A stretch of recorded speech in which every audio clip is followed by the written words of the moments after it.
sei mit uns und Friede von dem, der da ist und der da war und der da kommt. Amen.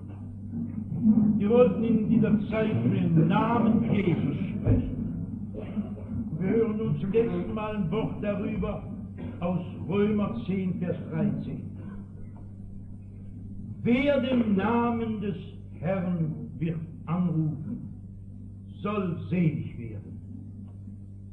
Herr, heilige uns in deiner Wahrheit. Dein Wort ist die Wahrheit. Amen.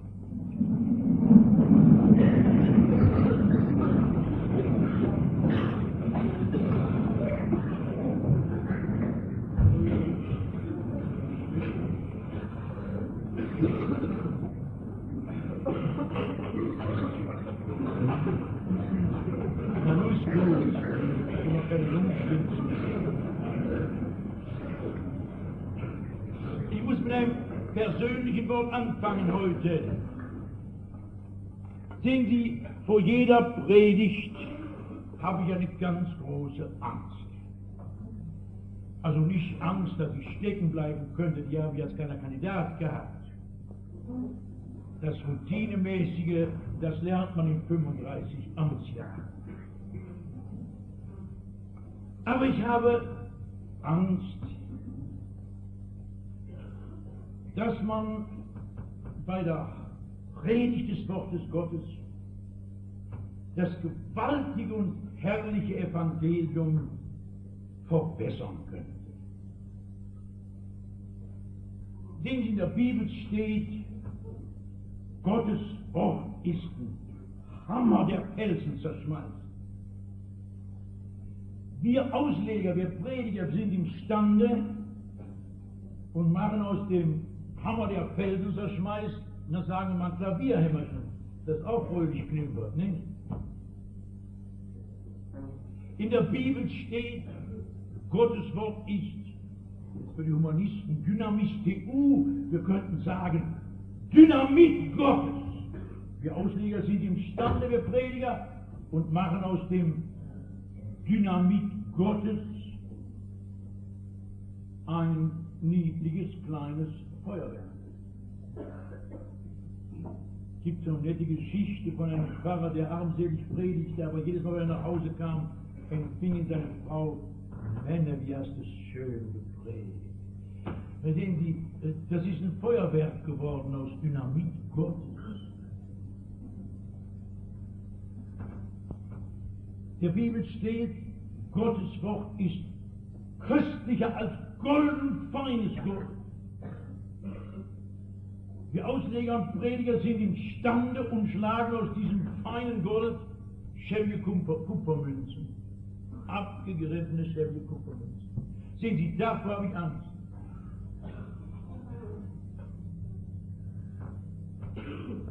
Und namentlich bei unserem heutigen Text: Wer den Namen des Herrn Jesus anrufen wird, soll selig werden.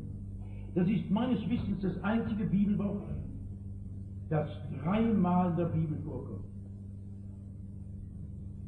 Es muss also schrecklich wichtig sein. Im Gegensatz zu uns macht die Bibel keine unnötigen Worte. Es ist also ein zentrales Schlüsselwort. Dieser Gottesdienst heute Morgen ist schrecklich wichtig. Wer den Namen des Herrn Jesus anrufen wird, soll selig werden. Ist mir völlig klar. Ein zerschlagenes Herz, das hungert nach Leben und nach Frieden mit Gott. Ein solches Herz versteht dieses Wort ohne Auslegung. Solchen Herz wird dieses Wort an sich reißen und sich sofort anschicken, den Namen Jesus anzurufen, um selig zu werden.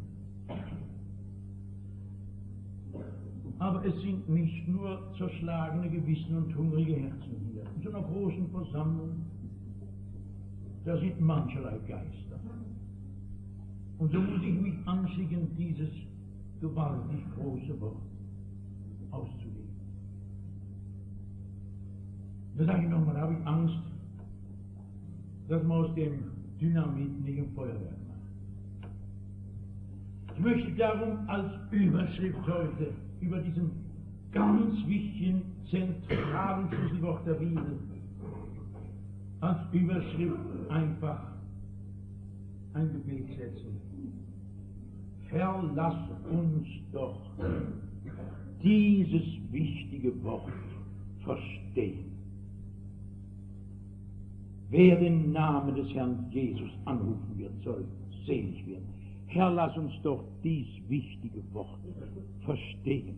Verstehen heißt im Sinn der Bibel nicht bloß mit dem Kopf, sondern so, dass mein Innerstes davon überführt wird. Ich habe 3 Teile. Ich überschreibe den ersten Teil: Wie seltsam, ein Name soll angerufen werden. Ich muss ein bisschen weiter ausholen. Sehen Sie, dieses Wort, das 3-mal in der Bibel vorkommt, kommt im Neuen Testament an 2 ganz entscheidenden Stellen vor. Das erste Mal in der Apostelischen, der Pfingstgeschichte. Ich hoffe, Sie kennen die Geschichte, wo Petrus an jenem ersten Pfingsttag, wo der Heilige Geist ausgegossen wird, zu den 1000 redet, und da sagt er: Wer den Namen des Herrn anrufen wird, soll selig werden. Und dann fährt er fort: dieser Jesus. Und dann steht dieses Wort im Neuen Testament im Römerbrief.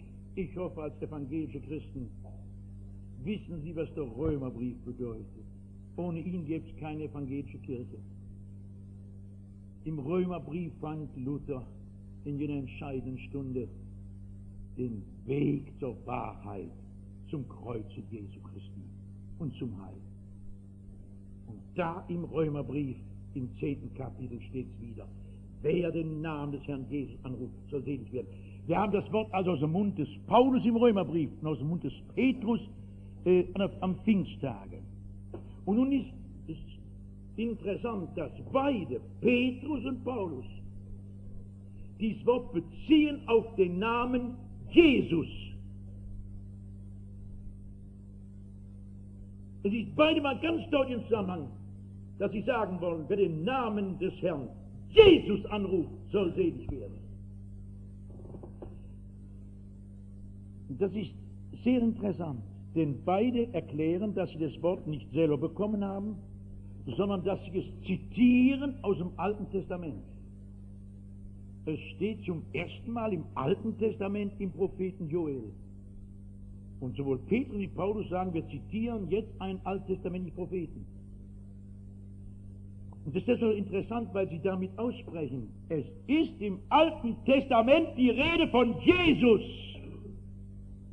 Wenn im Alten Testament steht, wer den Namen, im Joel, wer den Namen des Herrn anrufen wird, dann ist von Jesus die Rede. Denn wer sollte besser befähigt sein, uns die Bibel auszulegen als Petrus und Paulus? Sehen Sie, es ist noch nicht so lange her, da wurden wir gelehrt, im Alten Testament ist die Rede von einem jüdisch-syrischen Wüstengott. Erinnern Sie sich? Einem jüdischen Rachegott. Neuen Testament, Gott der Liebe. Altes Testament, da ist so ein jüdischer Rachegott. Es gibt kein Unsinn, den das deutsche Volk nicht schon gefressen hat. Im Alten Testament ist von dem geoffenbarten Gott die Rede, deren Jesus zu uns gekommen ist. Wenn der Name des Herrn genannt wird, ist der Name Jesus gemeint. Nicht irgendeiner, der Name Jesus.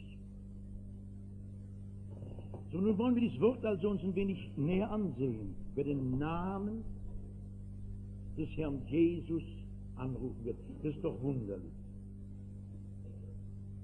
Das ist doch wunderlich. Nicht? Also jeden Sonntag kommen ein paar Abteilungsleiter und sagen: Pastor, ich brauche Geld. Und da sagt der Leiter doch nicht zu seinen Jungen: Ich werde jetzt den Namen des Pastor Busch anrufen, sondern geht zu ihm. Nicht? Verstehen Sie, mein Verstand sagt, das muss doch heißen, wer den Herrn anrufen wird, soll selig werden. Verstehen Sie? Das muss doch heißen, wer den Herrn anrufen wird. Das ist für eine komische Formulierung: wer den Namen des Herrn anrufen wird. Muss doch heißen, wir meinen doch den Herrn, wenn wir anrufen. Kann man den einen Namen anrufen? Ich kann einen Mann bei seinem Namen rufen, aber ich rufe doch nicht einen Namen an. Liebe Freunde, für uns Deutsche ist dieser Satz besonders anstößig. Ich muss das heute, wo ich zum letzten Mal über den Namen des Herrn predige, nochmal ausdrücklich sagen. Unser ganzes gebildetes Bürgertum lebt, ob es weiß oder nicht, von Goethe. Und Goethe hat im Faust ein Glaubensbekenntnis abgelegt. Und da sagt er, wer darf ihn nennen? Also wenn ich genau zitiere. Nenn's Glück, Herz, Liebe, Gott. Ich habe keinen Namen dafür. Gefühl ist alles, Name Schall und Rauch, umnebeln Himmelsblut. Und dies ist das Bekenntnis von ganz Bredeney und Essen Süd und so weiter, nicht? Und etwas Lichtreformer von Essen noch. Nenn's Vorsehung, Schicksal, Allmacht, Allah, Buddha, das ist doch egal. Hauptsache, ich bin religiös. Und da kommt die Bibel und sagt, nein, nein, der Name des Herrn. Und sagt sogar das Provozierende, du sollst den Namen des Herrn anrufen. Ich sage noch einmal, meine Vernunft sagt, den Herrn anrufen, nein, den Namen des Herrn. Und zwar den Namen Jesus. Verstehen Sie? Hier sind wir offenbar eine Sache, mit der unsere Vernunft sich auseinandersetzen muss. Ich versuche es zu erklären. Und jetzt passt auf. Es hängt eure Seligkeit dran. Ich will es einem ganz dummen Beispiel klar machen. Sehen Sie, da ist ein Leiter, ein Jugendverein, der kann Sonntag vielleicht nicht kommen, weil seine Oma krank geworden ist. Und da sagt er mir Bescheid. Und da geht er ans nächste Telefonhäuschen und nimmt einen Hörer ab und ruft jetzt nicht in die Muschel, ich will Pastor Busch sprechen. Da erreicht er mich nie. Sondern er wählt eine ganz bestimmte Nummer, 222922, nicht? So. Er ruft die Nummer an. Er will mich anrufen, aber er ruft die Nummer an. Und dann kriegt er mich. Er muss diese Nummer anrufen. Er kann nicht sagen, als Wurscht, welche Nummer der wählt. Mir geht es ja nicht um eine Nummer, mir geht es um den Pastor, der will ich sprechen. Und da wählt er 7228, da kriegt er mich nicht. Er muss haargenau diese Nummer anrufen. Er will nicht die Nummer, er will mich, aber er muss die Nummer anrufen. Alles kriegt er mich nicht. Verstehen Sie? Und ich möchte sagen, die Nummer, die man anrufen muss, um selig zu werden, heißt Jesus. Sie können alle möglichen Namen Gottes anrufen, er reagiert nicht. Die Hölle ist voll mit Gottes Namen, glauben Sie mir, Herrgott und Allah, Buddha und so weiter. Der Name Jesus ist die Nummer, unter der Sie ihn erreichen. Also, eine sehr wichtige und verzweifeltes Herz. Auch hier sitzt bestimmt ein verlorenes Schaf. Sehr einsam, sehr verzweifelt. Ein verirrter Mensch, ein Sünder gebunden. Du darfst die Nummer Jesus, also Nummer hier drin, den Namen Jesus wählen und im Augenblick hast du Verbindung mit dem Erlöser der Welt, mit dem alle Macht gegeben ist im Himmel und auf Erden. Wie man eine bestimmte Nummer wählen muss, wenn ich jemand anrufen will. Ich will nicht die Nummer, ich will ihn. So muss ich Jesus anrufen, dann habe ich ihn selbst. Ich muss den Namen anrufen. Sie lassen mich nochmal eine Frage eben aufwerfen, die ich neulich schon mal besprach. Ich werde so oft gefragt, sollen wir zum Vater, zu Gott dem Vater beten oder zum Herrn Jesus? Ihr im Weighaus betet immer Herr Jesus. Sollten wir nicht zum Vater beten? Und darauf antworte ich Ihnen, das können Sie halten, wie Sie wollen. Jesus sagt, ich und der Vater sind eins. Aber auch wenn Sie den Vater anrufen, müssen Sie die Nummer Jesus wählen. Das heißt in der Bibel ganz deutlich, da sagt Jesus, was ihr den Vater bieten werdet in meinem Namen, das will er tun. Ich muss auch, wenn ich den Vater anrufe, die Nummer Jesus wählen. Im Namen Jesu beten. Meine Freunde, der Name Jesus ist von einer eminenten Bedeutung. Das Christentum ist nicht ein allgemeines Religionsgemisch, sondern Gott hat uns einen Namen gegeben, der über alle Namen ist. Und es in keinem anderen Namen Heil als im Namen Jesus. Und wer diesen Namen anruft, der, warum hängt alles an diesem Namen Jesus? Sehen Sie, weil Jesus der Einzige ist, der die Sache unserer Seele geführt hat. Weil Jesus der Einzige ist, der mit dem schrecklichen und heiligen Gott versöhnt. Lassen Sie uns miteinander hinausgehen unter Jesu Kreuz. Lassen Sie uns still werden vor dem Anblick des Mannes mit Dornenkrone. Ein Haut voll Blut und Wunden, voll Schmerz und voller Hohn, o Haupt zum Spott gebunden in eine Dornenkrone. Da wird er Versöhner für verlorene Menschen. Da zertritt er der Schlange das Haupt. Da, ach, ich kann es gar nicht alles sagen, da kauft er uns los. Hier, weil Jesus für uns starb und darum Heiland wurde. Heiland der Sünder. Darum ist sein Name der einzige Name, mit dem wir die himmlische Welt aufschließen können. Wir sollen Sünder beten können. Wir sollen verlorene, verdammte Sünder beten können, wenn sie es nicht tun, im Namen Jesu Christi, im Namen dessen, der Sünder retten kann und retten will. Dieses erste. Seltsam, ein Name soll angerufen werden. Ja, ein Name. Und nun ein zweites.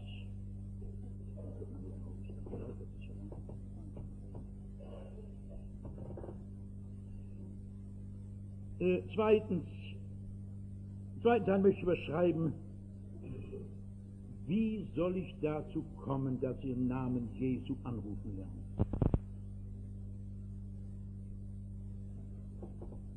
Sehen Sie, ich habe neulich von einem Evangelisten gehört, dass er mit einer Frau zu tun hatte, die kam erst an und ich bin gut und ich brauche kein Heiland und so weiter. Und dann im Gespräch kam es raus, die schrecklichsten Sünden. Und da sagt er, rufen Sie Jesus an. Und er verschließt dieser Frau und sagt nein. Der Mund dieser Frau und sie sagt nein. Da sagt er, jetzt sagen Sie bloß den Namen Jesus. Und dann schüttelt die Frau. Diesen Namen kann ich nicht sagen. Und er sagt in dem Augenblick in mir auf, was Besessenheit ist. Der Frau, die ist nicht gereift fürs Irrenhaus. Ganz nette Frau, mitten im gesellschaftlichen Leben, wird plötzlich deutlich, dass der Teufel sie in der Gewalt hat. Den Namen Jesus kann ich nicht sagen. Der Teufel kann einem Menschen den Mund zuhalten, dass er diesen Namen nicht sagt. Den Moment, wo ich ihn rufe, ist der erste Schritt ins Leben getan. Und da kommt schon die Frage, wie komme ich dazu, den Namen Jesus anzurufen? Aber auch bei denen es gar nicht so hart zugeht, müssen Sie fragen, wie komme ich dazu? Sehen Sie, ich mache jede Woche so eine Reihe Hausbesuche und dann erschüttert es mich. Ich habe in 35 Jahren meines Amtes Tausende von Hausbesuchen gemacht. Es erschüttert mich jedes Mal, wie sehr die Menschen im Abendland sich abgewöhnt haben, selbstständig zu denken. Sie meinen, sie denken noch, aber sie wiederholen nur, was ihnen vorserviert wird. Sehen Sie, als ich vor 30 Jahren Besuch machte, da bekam ich immer nur so kommunistische Phrasen vorgesetzt. Die Wissenschaft bewiesen, es gibt keinen Gott und so. Nicht? Und dann kam das glorreiche Jahr 33 und da kriegte ich auf einmal in Bredeney im Norden dauernd nationalistische Phrasen vorgesetzt. Aber Deutschland, der Fahrer, ich bin Führer und so, tetrete. Und seit 45, da sollte man ja eine Meinung, gibt es keine Patentphrasen mehr. Ich will Ihnen sagen, wie es dazu geht, etwa so. Herr Pfarrer, nett, dass Sie uns besuchen. Wissen Sie, wir sind ja nicht gerade Kirchenläufer. Nein, wir gehen selten in die Kirche. Aber deshalb glauben wir doch an Herrgott. Wissen Sie, wir halten es mit dem schönen Bibelspruch, tu recht und scheue niemand. In Klammern, das steht nicht in der Bibel, aber warum nicht? Wir halten uns schön Choral, Deutschland über alles nicht. Etwa in der Preislage. Land auf, Land ab. Wir sind zwar keine Kirchenläufer, aber wir glauben auch an Herrgott. Aber wir hatten es mit dem Bibelspruch, tu recht und scheue niemand. Ich möchte Ihnen sagen, denen, die hier sitzen und so reden, sie sind von einem Verständnis Evangeliums so weit weg wie der Mond vom Sirius, vielleicht noch weiter. Ich weiß nicht genau, wie groß die Entfernung ist, aber endlos.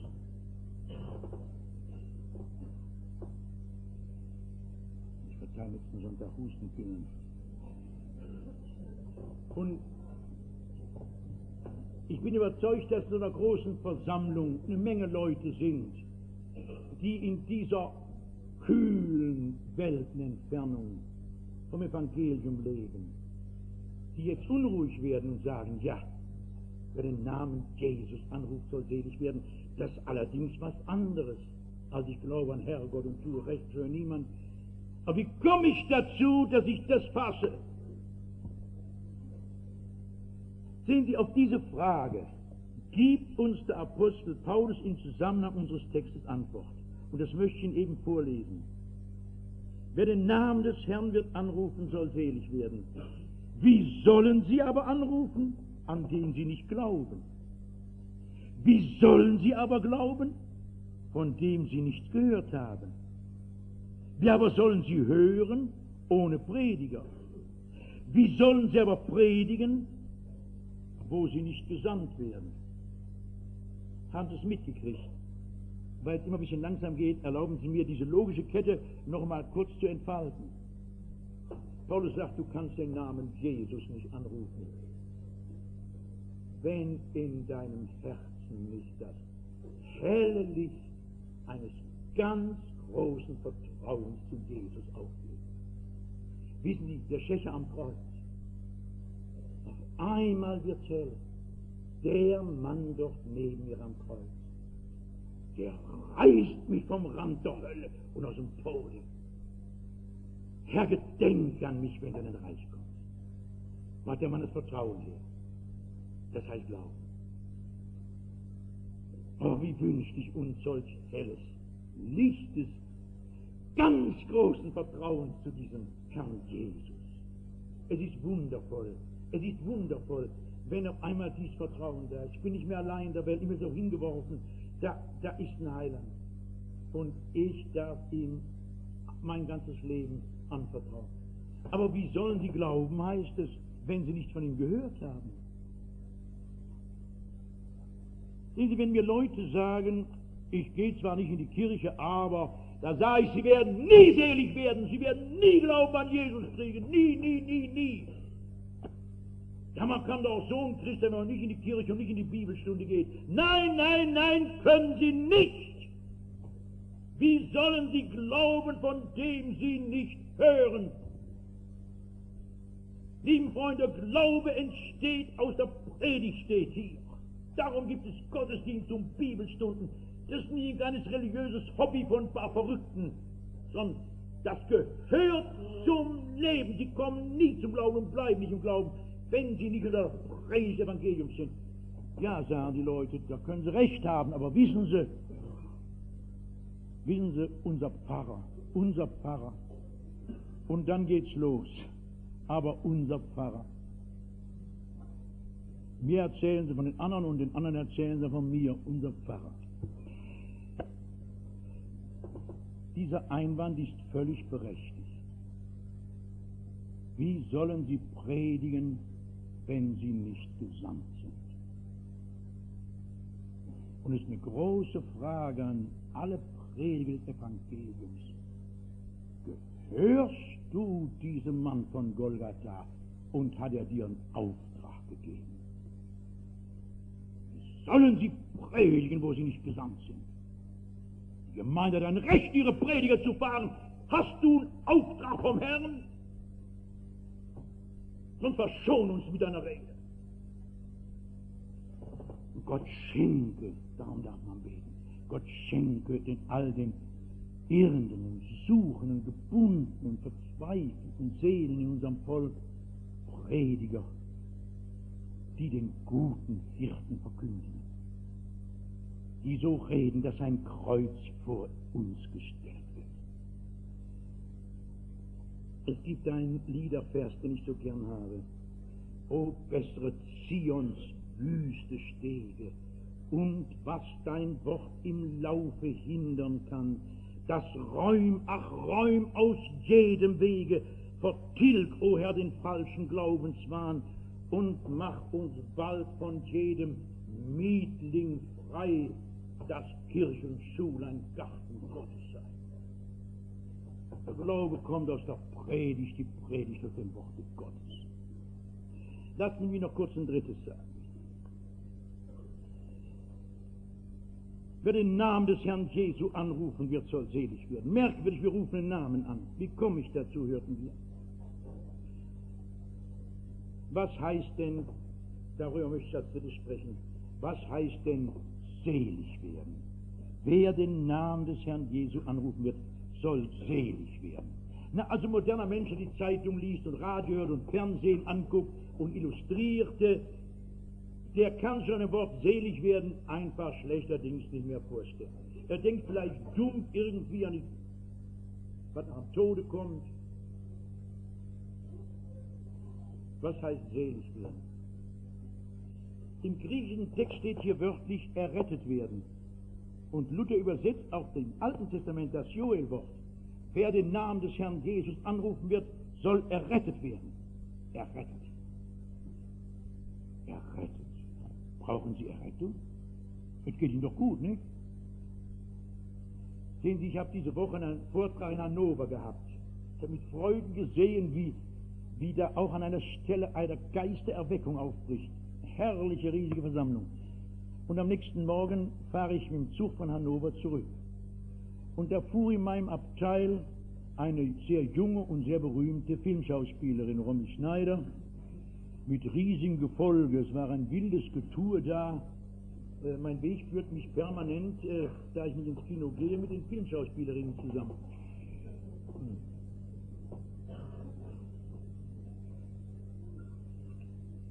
Ich saß in meiner Ecke und bereite meine Predigt heute Morgen vor. Wer den Namen des Herrn Jesus anrufen wird, soll selig werden. Und da dachte ich, was wird jetzt eigentlich mal was geschehen, wenn ich jetzt mal diesem ganzen Club da, der die Platzheim und was da so rumwimmelt, nicht wahr? Wenn ich denen mal sage, vergessen Sie nicht Ihre Errettung. Was würde passieren? Also mir wäre völlig klar, wissen Sie, wie wir da zusammensaßen, die würden die Notbremse ziehen und verlangen, dass der Irre aus dem Zug gebracht wird. Weiter nichts.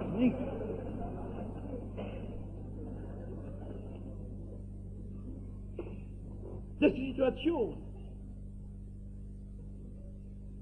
Sagt ihnen das, was errettet werden. Fragen Sie sich doch bitte. Sehen Sie, darum haben unsere Väter in der Erweckungszeit gesagt, ein Mensch kapiert vom Evangelium überhaupt nichts, wenn er nicht zuvor, jetzt kommt das Wort, seinen verlorenen Zustand erkannt hat. Das Wort kommt in der Erweckungszeit immer vor, verlorenen Zustand erkennen. Und vielleicht ist darum unsere ganze Christenheit so ein matter Laden, weil wir nicht mehr den Mut haben, den Menschen zu sagen, du solltest deinen verlorenen Zustand erkennen.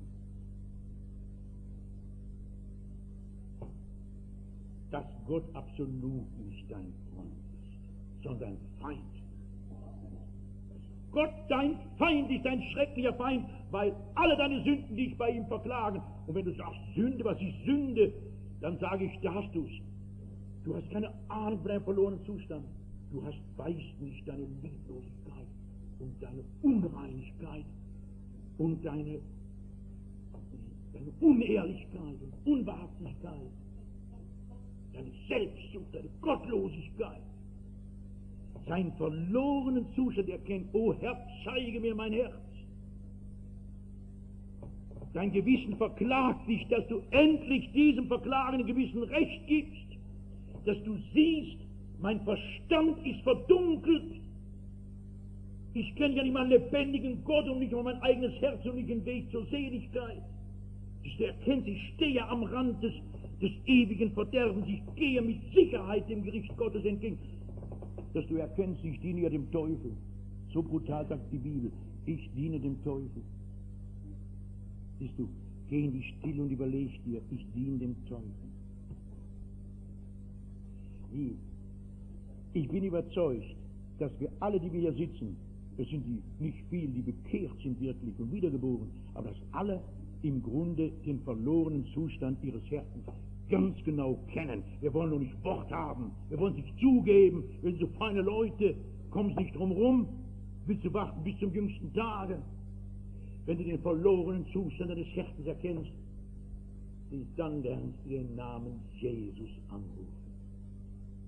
Da treibst dich die Not und das Kreuz Jesu. Da rufst du diese Nummer an. Jesus, lass mich doch nicht verloren gehen. Mein Herz ist voll Unruhe, voll Verzweiflung. Und ich habe Angst vor dem, was in der Zukunft kommt. Herr Jesus, rette mich. Rette mich. Und dann erfährst du, wer den Namen Jesu anruft, soll errettet werden.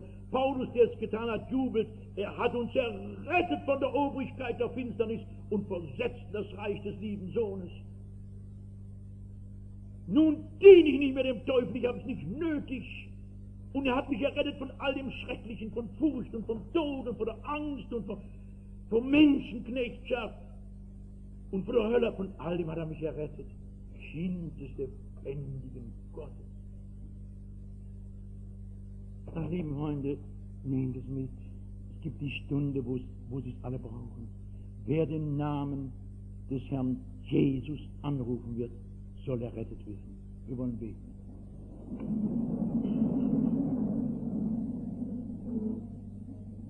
O Herr, vergib, wenn wir deine rettende Botschaft nicht so klar und deutlich sagen, aber dein Geist kann sie in den Herzen verklären, dass heute aus dieser Versammlung Menschen lernen, deinen Namen anrufen. Aus Not und Liebe. Du wolltest es schenken, Herr. Amen.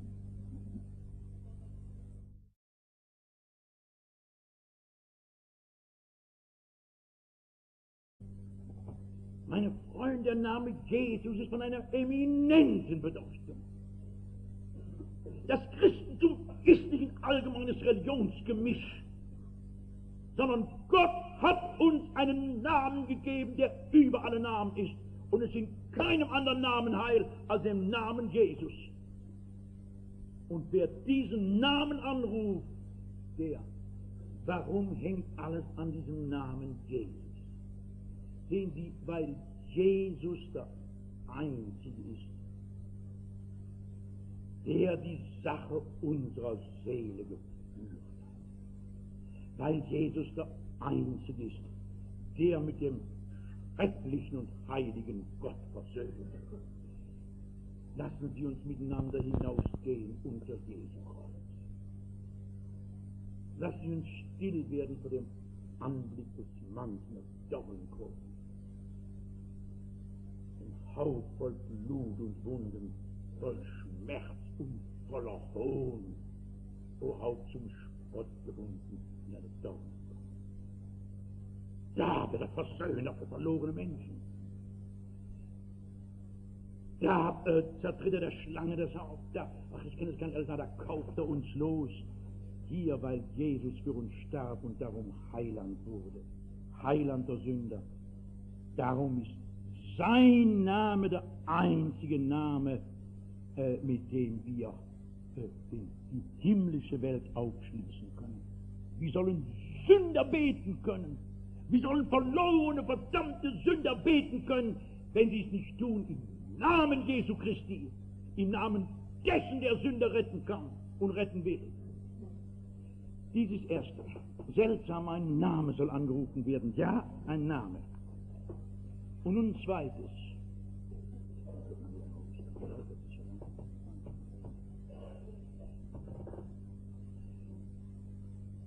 Zweiten Teil möchte ich überschreiben, wie soll ich dazu kommen, dass Sie im Namen Jesu anrufen lernen?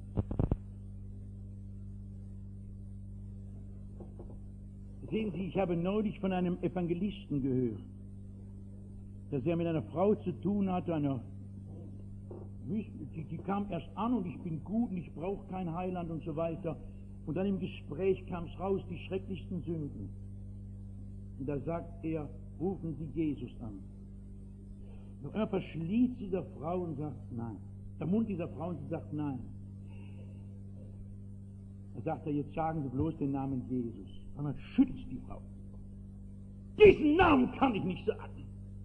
Wir sind imstande, wir Prediger, und machen aus dem Dynamit Gottes ein niedliches, kleines Feuerwerk.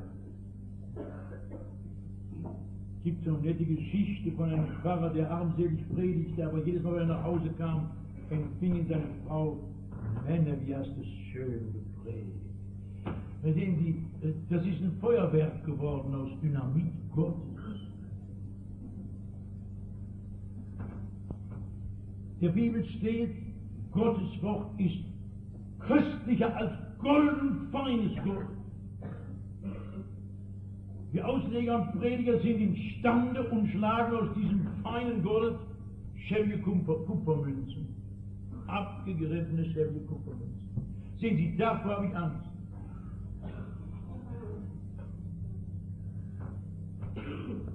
Und namentlich bei unserem heutigen Text, wer den Namen des Herrn Jesus anrufen wird, soll selig werden. Das ist meines Wissens das einzige Bibelwort, das dreimal in der Bibel vorkommt. Es muss also schrecklich wichtig sein. Im Gegensatz zu uns macht die Bibel keine unnötigen Worte. Es ist also ein Zentral- und Schlüsselwort. Dieser Gottesdienst heute Morgen ist schrecklich wichtig. Wer den Namen des Herrn Jesus anrufen wird, soll selig werden. Ist mir völlig klar. Ein zerschlagenes Herz, das hungert nach Leben und nach Frieden mit Gott. Ein solches Herz versteht dieses Wort ohne Auslegung. Solch ein Herz wird dieses Wort an sich reißen und sich sofort anschicken, den Namen Jesus anzurufen, um selig zu werden. Aber es sind nicht nur zerschlagene Gewissen und hungrige Herzen hier. In so einer großen Versammlung, da sind mancherlei Geister. Und so muss ich mich anschicken, dieses gewaltig große Wort auszulegen. Da sage ich nochmal, da habe ich Angst, dass man aus dem Dynamit nicht ein Feuerwerk macht. Ich möchte darum als Überschrift heute über diesem ganz wichtigen, zentralen Schlüsselwort der Bibel, als Überschrift einfach ein Gebet setzen. Herr, lass uns doch. Wie sollen sie aber glauben, von dem sie nicht gehört haben? Wie aber sollen sie hören ohne Prediger? Wie sollen sie aber predigen, wo sie nicht gesandt werden? Haben Sie es mitgekriegt? Weil es immer ein bisschen langsam geht, erlauben Sie mir, diese logische Kette noch mal kurz zu entfalten. Paulus sagt, du kannst den Namen Jesus nicht anrufen, wenn in deinem Herzen nicht das helle Licht eines ganz großen Vertrauens zu Jesus aufgeht. Wissen Sie, der Schächer am Kreuz, auf einmal wird hell, der Mann dort neben mir am Kreuz, der reißt mich vom Rand der Hölle und aus dem Tode. Herr, gedenk an mich, wenn du in dein Reich kommst. Wo hat der Mann das Vertrauen her? Das heißt Glauben. Oh, wie wünschte ich uns solch helles, lichtes, ganz großen Vertrauens zu diesem Herrn Jesus. Es ist wundervoll.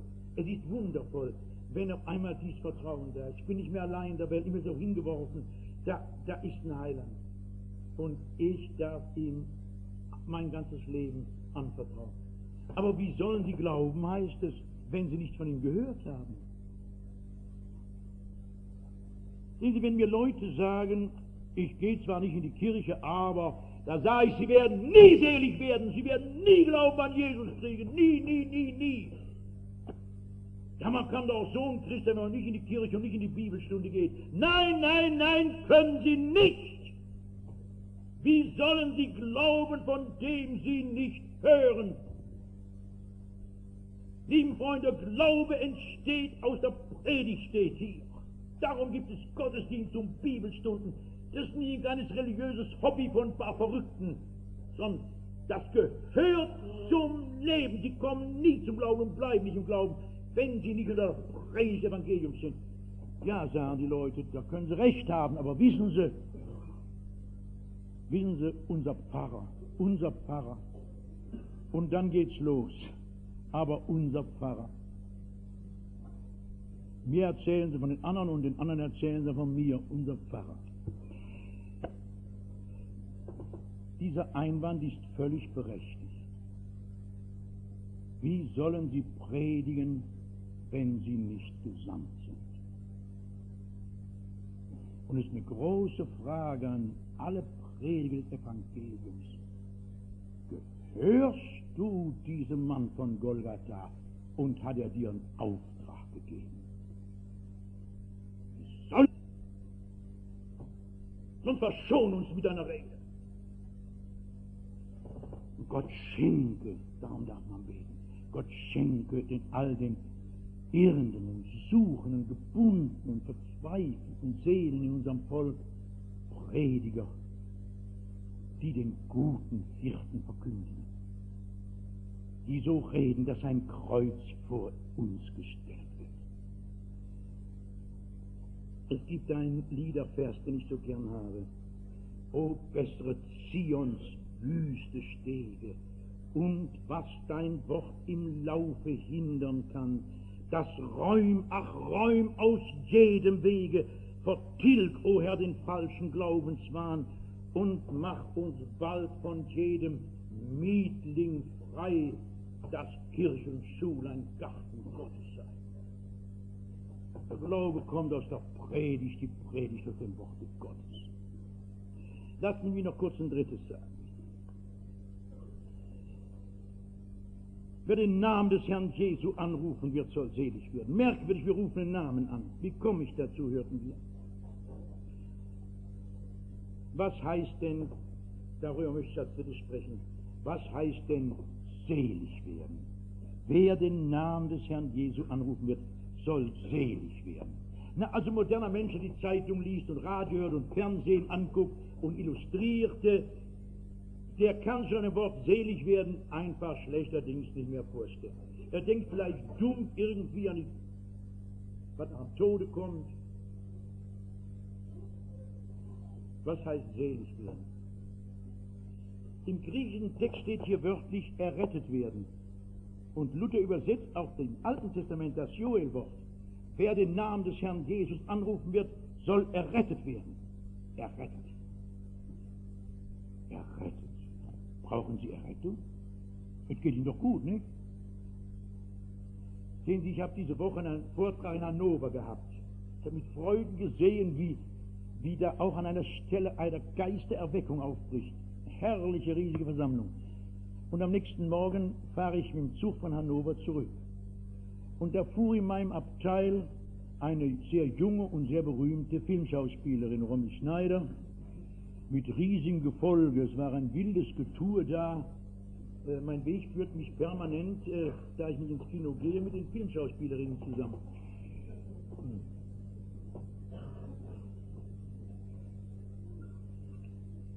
Ich saß in meiner Ecke und bereite meine Predigt heute Morgen vor.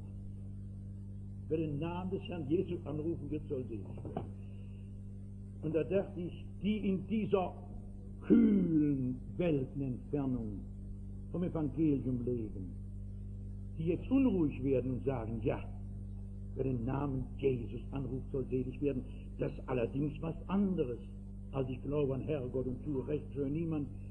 Aber wie komme ich dazu, dass ich das fasse? Sehen Sie, auf diese Frage gibt uns der Apostel Paulus im Zusammenhang unseres Textes Antwort. Und das möchte ich Ihnen eben vorlesen.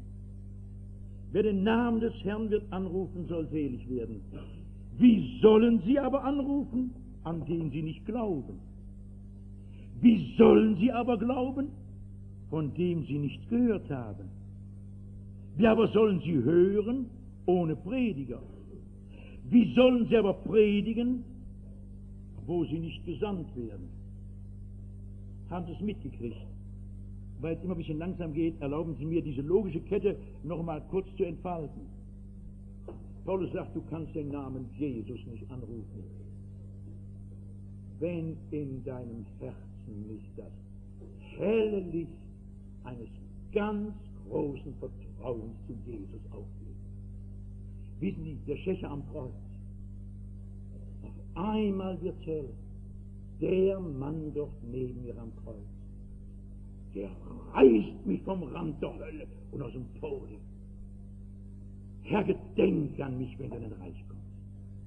Wo hat der Mann das Vertrauen her? Das heißt Glauben. Oh, wie wünschte ich uns solch helles, lichtes, ganz großen Vertrauen zu diesem Herrn Jesus. Es ist wundervoll, wenn auf einmal dieses Vertrauen da ist. Ich bin nicht mehr allein, da werde ich immer so hingeworfen. Da ist ein Heiland. Und ich darf ihm mein ganzes Leben anvertrauen. Aber wie sollen sie glauben, heißt es, wenn sie nicht von ihm gehört haben? Sehen Sie, wenn mir Leute sagen, ich gehe zwar nicht in die Kirche, aber da sage ich, sie werden nie selig werden, sie werden nie Glauben an Jesus kriegen, nie. Ja, man kann doch auch so ein Christ, wenn man nicht in die Kirche und nicht in die Bibelstunde geht. Nein, können sie nicht. Wie sollen sie glauben, von dem sie nicht hören? Lieben Freunde, Glaube entsteht aus der Predigt, steht hier. Darum gibt es Gottesdienst und Bibelstunden. Das ist nie ein kleines religiöses Hobby von ein paar Verrückten, sondern das gehört zum Leben. Sie kommen nie zum Glauben und bleiben nicht im Glauben, wenn sie nicht unter der Predigt des Evangeliums sind. Ja, sagen die Leute, da können sie recht haben, aber wissen Sie, Allah, Buddha, das ist doch egal, Hauptsache, ich bin religiös. Und da kommt die Bibel und sagt, nein, der Name des Herrn. Und sagt sogar das Provozierende, du sollst den Namen des Herrn anrufen. Ich sage nochmal, meine Vernunft sagt den Herrn anrufen, nein, den Namen des Herrn. Und zwar den Namen Jesus. Verstehen Sie? Hier sind wir offenbar eine Sache, mit der unsere Vernunft sich auseinandersetzen muss. Ich versuche es zu erklären. Und jetzt passt auf. Es hängt eure Seligkeit dran. Ich will es einem ganz dummen Beispiel klar machen. Sehen Sie, da ist ein Leiter im Jugendverein, der kann Sonntag vielleicht nicht kommen, weil seine Oma krank geworden ist. Und da sagt er mir Bescheid. Und da geht er ans nächste Telefonhäuschen und nimmt einen Hörer ab und ruft jetzt nicht in die Muschel, ich will Pastor Busch sprechen. Da erreicht er mich nie. Sondern er wählt eine ganz bestimmte Nummer, 222922, nicht? So. Er ruft die Nummer an. Er will mich anrufen, aber er ruft die Nummer an. Und dann kriegt er mich. Er muss diese Nummer anrufen.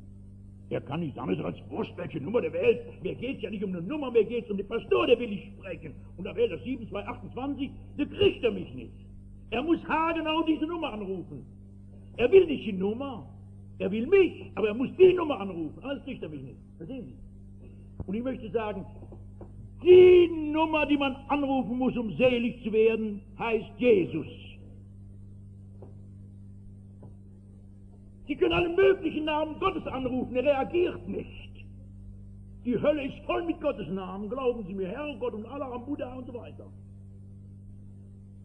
Der Name Jesus ist die Nummer, unter der Sie ihn erreichen. Also, eine sehr wichtige und verzweifeltes Herz. Hier sitzt bestimmt ein verlorenes Schaf. Sehr einsam, sehr verzweifelt. Ein verirrter Mensch, ein Sünder gebunden. Du darfst die Nummer Jesus, also Nummer ist verkehrt, den Namen Jesus wählen und im Augenblick hast du Verbindung mit dem Erlöser der Welt, mit dem alle Macht gegeben ist im Himmel und auf Erden. Wie man eine bestimmte Nummer wählen muss, wenn ich jemand anrufen will. Ich will nicht die Nummer, ich will ihn. So muss ich Jesus anrufen, dann habe ich ihn selbst. Ich muss den Namen. Das Wort kommt in der Erweckungszeit immer vor, verlorenen Zustand erkennen. Und vielleicht ist darum unsere ganze Christenheit so ein matter Laden, weil wir nicht mehr den Mut haben, den Menschen zu sagen, du solltest deinen verlorenen Zustand erkennen. Dass Gott absolut nicht dein Freund ist, sondern dein Feind. Gott, dein Feind, ist ein schrecklicher Feind, weil alle deine Sünden dich bei ihm verklagen. Und wenn du sagst, Sünde, was ist Sünde? Dann sage ich, da hast du es. Du hast keine Ahnung von deinem verlorenen Zustand. Du weißt nicht deine Lieblosigkeit und deine Unreinigkeit und deine Unehrlichkeit und Unwahrhaftigkeit, deine Selbstsucht, deine Gottlosigkeit. Seinen verlorenen Zustand erkennt. O Herr, zeige mir mein Herz. Dein Gewissen verklagt dich, dass du endlich diesem verklagenden Gewissen Recht gibst, dass du siehst, mein Verstand ist verdunkelt. Ich kenne ja nicht meinen lebendigen Gott und nicht mal mein eigenes Herz und nicht den Weg zur Seligkeit. Dass du erkennst, ich stehe am Rand des ewigen Verderbens. Ich gehe mit Sicherheit dem Gericht Gottes entgegen. Dass du erkennst, ich diene ja dem Teufel. So brutal sagt die Bibel, ich diene dem Teufel. Siehst du, geh in die Stille und überleg dir, ich diene dem Teufel. Wie? Ich bin überzeugt, dass wir alle, die wir hier sitzen, das sind die nicht viel, die bekehrt sind wirklich und wiedergeboren, aber dass alle im Grunde den verlorenen Zustand ihres Herzens ganz genau kennen. Wir wollen nur nicht Wort haben, wir wollen sich zugeben, wir sind so feine Leute, kommst nicht drum rum, willst du warten bis zum jüngsten Tage. Wenn du den verlorenen Zustand deines Herzens erkennst, dann lernst du den Namen Jesus anrufen. Ah, da treibt dich die Not und das Kreuz Jesu. Da rufst du diese Nummer an. Jesus, lass mich doch nicht verloren gehen. Mein Herz ist voll Unruhe, voll Verzweiflung.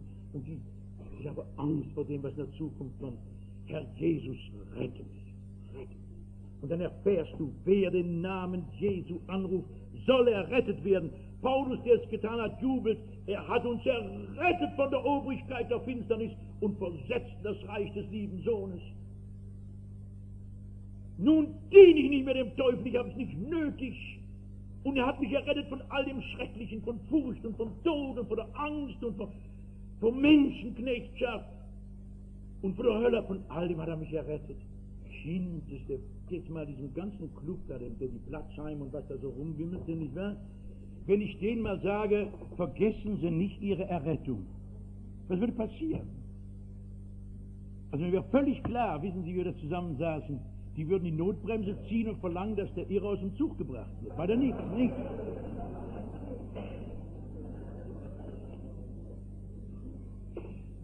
Das ist die Situation. Sagt ihm das, was errettet werden. Fragen Sie sich doch bitte. Denn darum haben unsere Väter in der Erweckungszeit gesagt, ein Mensch kapiert vom Evangelium überhaupt nichts, wenn er nicht zuvor, jetzt kommt das Wort, seinen verlorenen Zustand erkannt hat. Das Wort kommt in der Erweckungszeit immer vor, verlorenen Zustand erkennen. Und vielleicht ist darum unsere ganze Christenheit so ein matter Laden, weil wir nicht mehr den Mut haben, den Menschen zu sagen, du solltest deinen verlorenen Zustand erkennen. dass Gott absolut nicht dein Freund ist, sondern Feind. Gott, dein Feind, ist ein schrecklicher Feind, weil alle deine Sünden dich bei ihm verklagen. Und wenn du sagst, Sünde, was ist Sünde? Dann sage ich, da hast du es. Du hast keine Ahnung von deinem verlorenen Zustand. Du weißt nicht deine Lieblosigkeit und deine Unreinigkeit und deine Unehrlichkeit und Unwahrhaftigkeit, deine Selbstsucht, deine Gottlosigkeit, seinen verlorenen Zustand erkennt. O Herr, zeige mir mein Herz. Dein Gewissen verklagt dich, dass du endlich diesem verklagenden Gewissen Recht gibst, dass du siehst, mein Verstand ist verdunkelt. Ich kenne ja nicht meinen lebendigen Gott und nicht mal mein eigenes Herz und nicht den Weg zur Seligkeit. Dass du erkennst, ich stehe am Rand des ewigen Verderbens. Ich gehe mit Sicherheit dem Gericht Gottes entgegen. Dass du erkennst, ich diene ja dem Teufel. So brutal sagt die Bibel. Ich diene dem Teufel. Siehst du, geh in die Stille und überleg dir, ich diene dem Teufel. Ich bin überzeugt, dass wir alle, die wir hier sitzen, es sind die nicht viel, die bekehrt sind wirklich und wiedergeboren, aber dass alle im Grunde den verlorenen Zustand ihres Herzens ganz genau kennen. Wir wollen nur nicht Wort haben, wir wollen sich zugeben, wir sind so feine Leute, kommst nicht drum rum, willst du warten bis zum jüngsten Tage. Wenn du den verlorenen Zustand deines Herzens erkennst, dann lernst du den Namen Jesus anrufen.